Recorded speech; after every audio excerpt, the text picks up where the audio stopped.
अगर आपको डरावनी कहानियाँ पसंद हैं तो अभी हमारे चैनल को लाइक, सब्सक्राइब और बेल आइकन दबाना ना भूलें ताकि आप कोई भी नई हॉरर स्टोरी मिस ना करें। यह कहानी आपको आखिरी तक बांधे रखेगी, इसलिए पूरी कहानी देखें और कमेंट में बताएं कि आपको सबसे डरावना पल कौन सा लगा। नमस्कार, मैं श्री राम और आज मैं आपको सुनाने जा रहा हूं एक ऐसी कहानी जिसे सुनकर आपके रोंगटे खड़े हो जाएंगे। ये कहानी है दीपशिखा की, जो अपने माँ, पापा और छोटे भाई शिवांश के साथ 5 साल बाद अपने गांव आई थी। शहर की भागदौड़ से दूर कुछ सुकून भरे दिन बिताने के लिए वे सब गांव पहुंचे। उनका घर एक बड़ी हवेली जैसा था। पीछे बहती नदी और पास में हाईवे। चारों ओर खुला आसमान और बगीचा, सब कुछ आनंददायक था। लेकिन कहते हैं ना, वक्त और हालात हमेशा एक जैसे नहीं रहते। रात को वे गांव पहुंचे और खुले आकाश के नीचे छत पर सोए। सुबह उठकर ताजी हवा में सैर की, नाश्ता किया और फिर पूरा परिवार बगीचे में बैठा था। दीपशिखा अपने भाई शिवांश के साथ खेल रही थी और बार बार उसकी शरारतों की शिकायत अपने पापा से कर रही थी।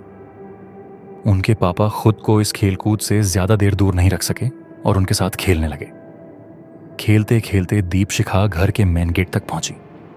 यह पुराना, बड़े बड़े सरियों वाला गेट था जो थोड़ा डरावना लग रहा था।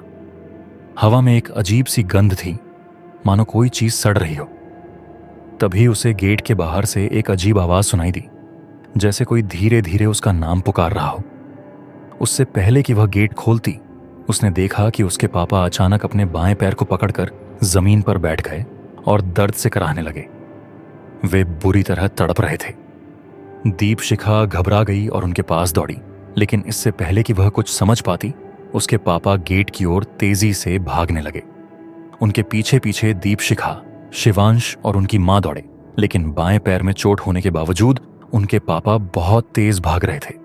वे गेट खोलकर बाहर निकल गए और जब तक परिवार वहां पहुंचा वे कहीं नजर नहीं आए। ये देखकर सब हैरान थे। कोई इस तरह चोट लगने के बाद इतनी तेजी से कैसे दौड़ सकता है। आसपास के लोगों ने भी उनकी तलाश में मदद की, लेकिन कोई फायदा नहीं हुआ। पूरा गांव उनके पापा को ढूंढने में लग गया। पुलिस में रिपोर्ट लिखवाई गई, लेकिन कोई सुराग नहीं मिला। पूरी रात ढूंढने के बाद अगली सुबह पुलिस स्टेशन से फोन आया, जहां उन्हें एक लाश की पहचान के लिए बुलाया गया।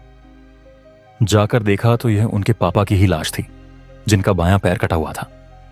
उनके चेहरे पर एक अजीब सी मुस्कान थी, जैसे मौत के बाद भी वे कुछ कहना चाह रहे हों। घर लौटने के बाद सब कुछ बदल गया था, खासकर दीपशिखा के लिए। कुछ ही दिनों बाद उसे बार बार एक ही सपना आने लगा। वह गांव के बगीचे में बैठी होती और गेट पर आवाज होती। जब वह गेट खोलती तो सामने उसके पापा खड़े होते और कहते, दीपशिखा बेटा, मुझसे मिलने नहीं आओगे? यह सपना बार बार आने लगा। जब उसने अपनी मां को यह बात बताई तो उन्होंने पंडित जी से संपर्क किया। पंडित जी ने कहा, कई बार आत्मा को शरीर से मुक्ति मिलती है, लेकिन संसार से नहीं। जल्दी से हवन करवा लो। पूरा परिवार फिर से गांव लौटा, लेकिन इस बार वे अधूरे थे।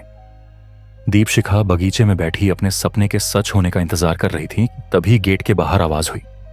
वह दौड़ी, लेकिन इस बार उसने गेट नहीं खोला, बल्कि जोर से चिल्लाई, डैड, आप मर चुके हैं, हमें परेशान मत कीजिए। आवाज अचानक बंद हो गई, लेकिन माहौल में अब भी एक अजीब सी ठंडक थी। अगले दिन हवन शुरू हुआ, लेकिन दीपशिखा वहां बैठ नहीं पा रही थी, क्योंकि वह वही आवाज लगातार सुन रही थी। वह उठी और गेट खोला तो सामने एक बूढ़ी औरत खड़ी थी, जिसने कहा, बेटी, कुछ खाने को दे दो। दीपशिखा गुस्से में बोली, तुम कौन हो और क्यों ऐसी आवाजें कर रही हो?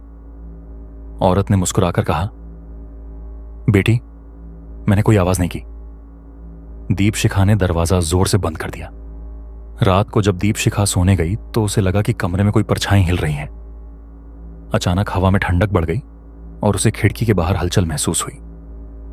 बाहर अंधेरे में कुछ आकृतियां हिलती दिख रही थीं, लेकिन उनकी पहचान करना असंभव था।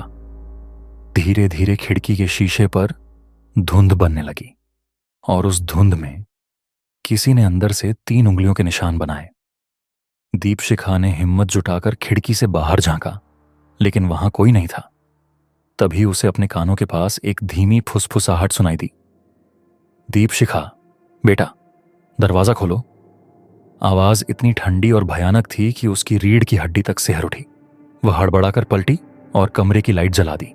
लेकिन जैसे ही उजाला हुआ, खिड़की के बाहर कोई बड़ी परछाई झटके से पीछे हट गई। डर के मारे उसकी सांसें तेज हो गईं।